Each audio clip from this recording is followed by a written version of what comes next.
মমতা বন্দ্যোপাধ্যায় হচ্ছেন একটা বিকল্প। আমি এই কথাটা কেন এখানে বলছি যে মমতা বন্দ্যোপাধ্যায় বিকল্প?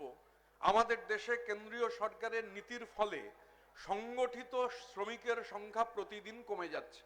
এই মুহূর্তে 100 জন শ্রমিকের মাত্র 7 জন হচ্ছেন সংগঠিত শ্রমিক, বাকি 93 জন হচ্ছেন অসংগঠিত শ্রমিক। এবার মমতা বন্দ্যোপাধ্যায় বিকল্প কেন? 2000 সালে আমাদের রাজ্যে বামফ্রন্টের জমানায় SSY বলে একটা প্রকল্প চালু হয়েছিল অসংগঠিত শিল্পের শ্রমিকদের জন্য।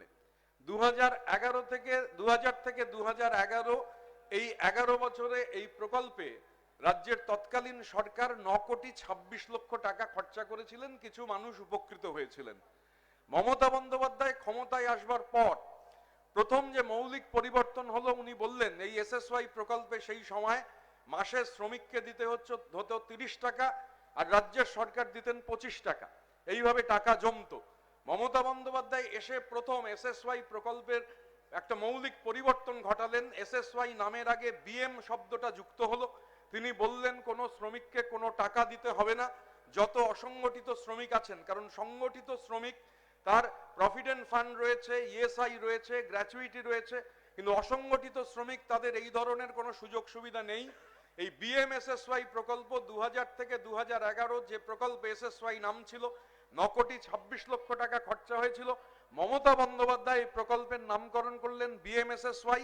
শ্রমিককে কোনো টাকা দিতে হবে না, গোটা টাকাটা রাজ্যের সরকার দেবে। শ্রমজীবী মানুষকে, অসংগঠিত শ্রমজীবী মানুষকে শুধু নাম লেখাতে হবে। 2011 থেকে 2023-এর 31শে ডিসেম্বর পর্যন্ত এই প্রকল্প BMSSY প্রকল্পে আমাদের রাজ্যের 1 কোটি 65 লক্ষ শ্রমজীবী মানুষ নাম লিখিয়েছেন। 1 কোটি 65 লক্ষ। 2000 থেকে 2011 খরচা হয়েছিল 9 কোটি 26 লক্ষ, আর 2011 থেকে 2023-এর 31শে ডিসেম্বর এই একটা মাত্র প্রকল্পে, আমি রূপশ্রীর মধ্যে যাচ্ছি না, কন্যাশ্রীর মধ্যে যাচ্ছি না, লক্ষ্মীর ভান্ডারের মধ্যে যাচ্ছি না, অন্যান্য সামাজিক সুরক্ষার মধ্যে যাচ্ছি না, মমতা বন্দ্যোপাধ্যায় এই জন্য বিকল্প যে 2011 থেকে 2023-এর 31শে ডিসেম্বর পর্যন্ত 1 কোটি 65 লোকের জন্য তিনি কত টাকা খরচা করলেন? 11 বছরে খরচা হয়েছিল 9 কোটি 26 লক্ষ। আর মমতা বন্দ্যোপাধ্যায়ের সরকার BMSSY প্রকল্পে আমাদের রাজ্যের অসংগঠিত শ্রমিকদের জন্য 11 থেকে 23-এর ডিসেম্বর পর্যন্ত খরচা করলেন 2347 কোটি টাকা।